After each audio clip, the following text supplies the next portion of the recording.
Las esferas de Safed. La esfera de los cuerpos. Entre la vegetación húmeda del bosque, al lado de gigantescos encinos, majestuosos robles y un único pino cerca de un puente de madera que divide Safed de un río que repta en una barranca, se dijo que el cuerpo es una interfaz. El cuerpo permite visualizar efectos. El cuerpo es el último eslabón en una cadena que comienza en lo invisible y termina en el universo de la masa y la inercia. El cuerpo es un modelo y una señal. Avisa a su portador acerca de eventos en lo invisible a través de alteraciones en su estructura y funciones. El cuerpo no es ilusión, más bien es parte del único Dios. Su conexión con el resto de las esferas es la mente. Esta última es una interacción de campos. El cuerpo sirve para aprender las leyes de todos los niveles y esferas, porque en él estas leves son aparentes y visibles e incluso manipulables. El cuerpo es un modelo de la totalidad. Sin embargo, el cuerpo debe ser trascendido. Saber que detrás de cualquier manifestación en la esfera de los cuerpos está la acción y el efecto del resto de las esferas es el primer paso en el camino de la sabiduría. Trascender el cuerpo es acceder a la sabiduría de las leyes de correlación entre esferas. Nada es aislado y separado. En todo se transpira lo esencial. Las reglas de todos los mundos, las funciones de las esferas, las lecciones de los antecedentes. Ver no el dato, sino lo que significa en términos de su conexión con la sabiduría de las interrelaciones entre esferas. He allí el paso para comprenderla únicamente. En las noches de verano, el bosque de Safed se llena de minúsculas estrellas voladoras, luciérnagas luminosas que se mezclan con el olor primigenio de las nueces que el viento desprende de los árboles. Las ardillas observan fascinadas el espectáculo y de vez en vez un vientecillo fresco atraviesa el bosque. Árboles frutales en crecimiento prometen darse en duraznos, cerezas y aguacales, contenedores del clima y la historia de la región. Safed también es cuerpo. Algunas tardes, los músicos se reúnen junto al bosque de Safed y tocan sus instrumentos. La cítara refleja los movimientos de las hojas de los árboles, y estos parecen mecerse siguiendo el desarrollo de una raga. El tambor manifiesta el pulso de la tierra, y la flauta los saltos de las ardillas y su creación de caminos entre ramas y troncos. En la mañana, el violín despierta viejas emociones acompañando al sol en su viaje diario. La boca de una chimenea deja entrever las explosiones infinitas de un fuego ancestral y un calorcillo perfumado se esparce en las casas de Safed. Puesto que en la meditación vespertina se llegó al silencio desde el cual toda manifestación asombra, el fuego sume a los habitantes de Safed en un mar de imágenes fantásticas que recuerdan la poca utilidad de los juicios y sus múltiples peligros. Desde aquí, se comprende al hombre como una capacidad infinita y se desea que la metrópoli cercana no termine con el encanto y la posibilidad de una vida tranquila. Una casa pintada de blanco reposa en la montaña en la que Safed se encuentra. Un valle florece de lucecillas que en el frío nocturno se mezclan con las estrellas, recordando a los habitantes de Safed la esencial unidad de Dios con sus creaciones. Safed respira. En la tarde, incorpora el viento que le llega de un valle lejano a sus pies, caldeado por un sol tropical, y en la noche devuelve ese mismo viento cargado con olor a bosque, refrescando por la alta montaña. Las noches de luna llena asombran por su frialdad seca. Se esperaría que tanta luz calentara y, sin embargo, solo ilumina. Recuerda la irrealidad a medias de los reflejos. A veces, los habitantes del bosque se sienten viajeros en el interior de una gran mente. Se asombran de pertenecer a ella y al mismo tiempo ser sus dueños. Somos uno, dicen a media voz esperando que el bosque no se ofenda. El bosque de Safed se endurece cuando lo violan, cuando no respetan su sabiduría inmóvil. En una ocasión, se le oyó vociferar en contra de un compañero quien, en un descuido, cerró los ojos durante la meditación vespertina. Al bosque no le gustan las ilusiones y aborrece los engaños de las mentes soñadoras. Se rebela en contra de quien busca salidas, refugios o alternativas impropias de la objetiva realidad. Es consciente, sin embargo, de las necesarias transformaciones que la realidad sufre para hacerse visible. Por eso mismo se enoja con quienes no saben apreciar el prodigio de lo que es y se pierden en transformaciones y alternativas necesariamente temporales y finitas. Tanto desperdicio para nada, parece decir el roble y los encinos orgullosos de su altura y verticalidad. Las ardillas, mientras tanto, siguen trazando caminos en el cielo, preocupadas por la resistencia de las ramas y el sabor de las nueces.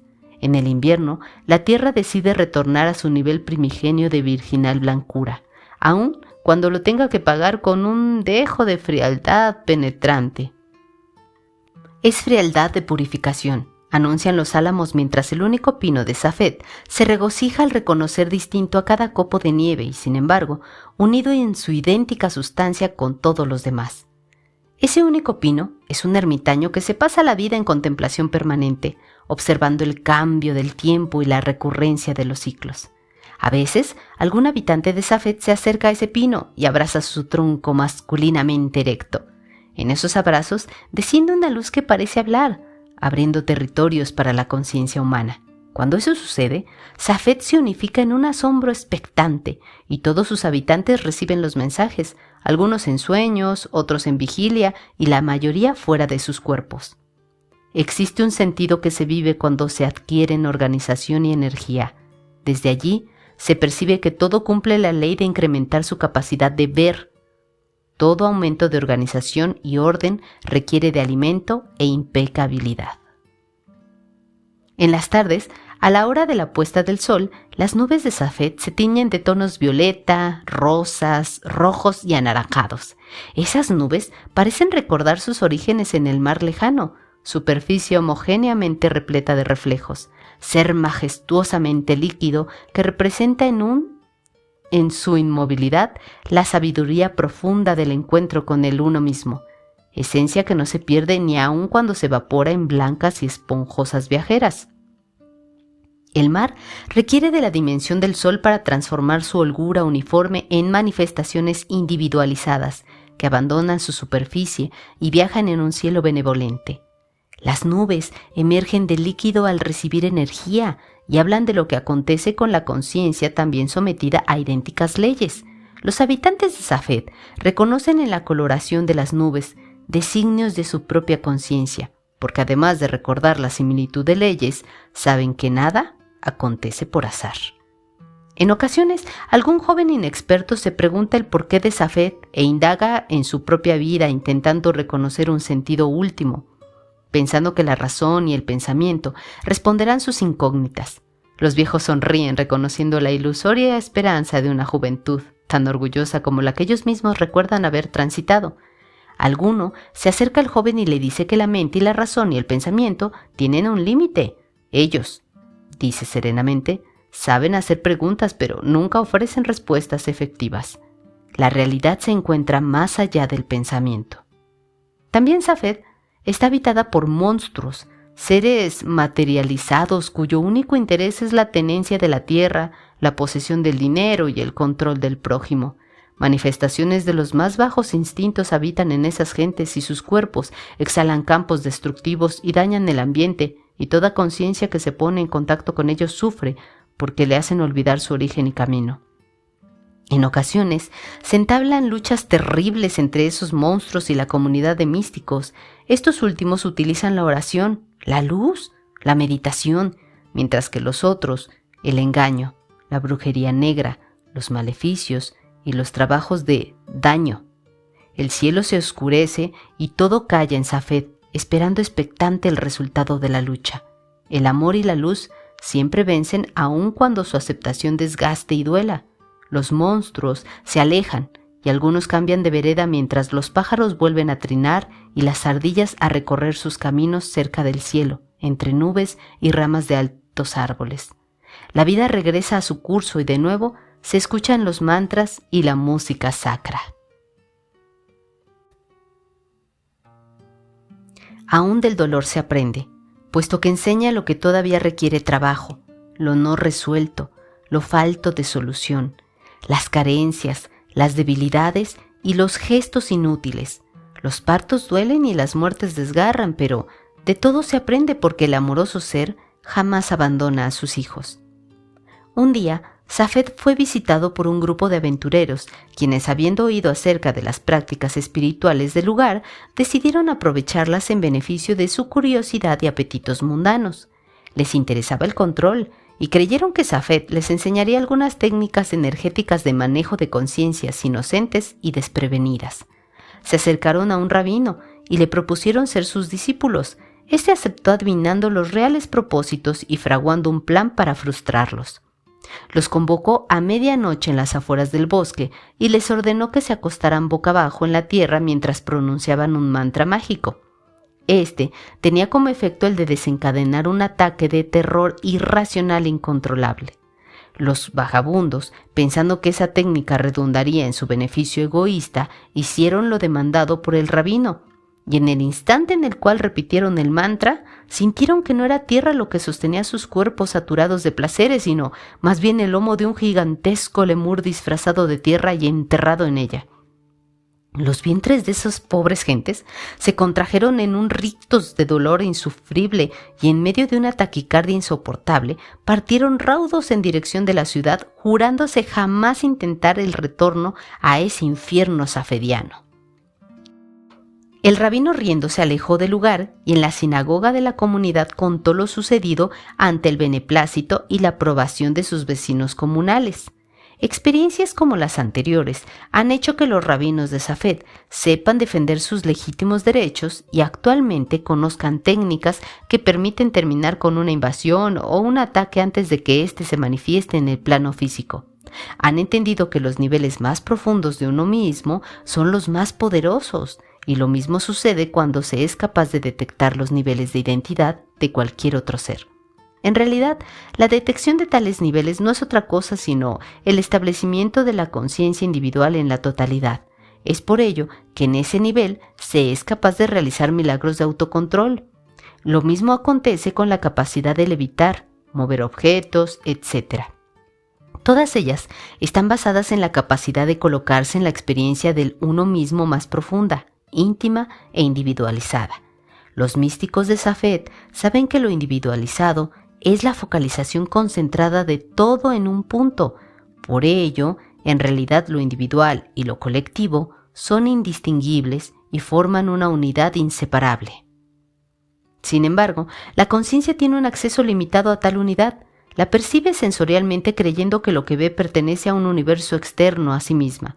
Esta ilusión le impide aprender en forma directa las leyes de su mismicidad y, en cambio, le facilita el desarrollo de una ciencia objetiva y externa alejada de su propio yo. El fracaso en el establecimiento y desarrollo de un conocimiento unificado tiene como base la validación de la dicotomía externo-interno. La lucha más complicada que pelean los místicos de Safed ocurre en la intimidad del alma de cada uno de ellos. Deben conservar la inocencia y simultáneamente expander su conciencia. Solamente cuando logran trascender su propio pensamiento, acceden a la victoria en contra de la consideración de que, en último término, no existe más que muerte al final de cualquier proceso. Por otro lado, los músicos en Safed opinan que hacer música es bordar el tiempo y se dedican a tejer filigranas y manteles, colchas y rubíes utilizando una cítara, un violín, flautas y timbales. El bosque se regocija al sentir la entrejedura del tiempo y las ardillas levantan la cola, engañadas por el sonido que más les parece brisa fresca perfumada de robles y encinos que música. El suelo de Safed es una alfombra de hojas tamizadas de 1000 tonos del violeta, anaranjado, amarillo y rojo. Caminar por esa tierra es flotar en medio de un acolchonado cerco y un esponjoso piso. Aún las hojas sienten y parecen ruborizarse con la música.